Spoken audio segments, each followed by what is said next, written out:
Hello, church family. It's 2 Minute Tuesday. When I was a kid, Christmas was by far my favorite time of year. And the truth is, that hasn't changed that much. But it didn't take me long to figure out the problem with Christmas. And maybe you figured it out too. The problem with Christmas is that it's over way too fast. There's all this anticipation, and then the holiday comes, and then it goes. And then it's January, and you have to go back to school. And you have to go back to work, and there's like 3 months of winter left, and life pretty much just goes back to the way it was before Christmas. What did Christmas change? What difference did Christmas really make? I sometimes wonder this about the shepherds and the wise men, and Simeon and Anna who saw the baby Jesus at the temple, and even the angels. They had centuries worth of anticipation.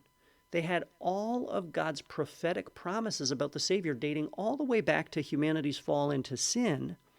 And then the Savior finally came. And yes, they got to hear him and see him and touch him. But then what? As far as we know, they went back to whatever they were doing before they saw the Savior. What did that first Christmas really change? Well, it changed one thing that changes everything. What Christmas did was it proved God's past promises. Through the newborn Savior, God took his words and turned them into a present, something you could hold in your hands.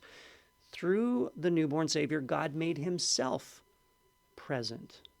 When the first human beings sinned, they ran and hid from God because they were convinced God couldn't possibly want to be close to them. God proved them wrong. First, by pursuing them, and second, by promising to remove the barrier of sin and shame that stood between them. God promised to bring heaven to earth and once and for all be with us.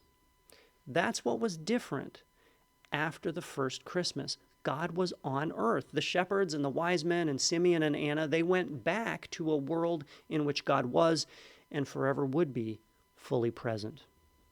So our Christmas day has come and gone, yes, but our world is forever changed.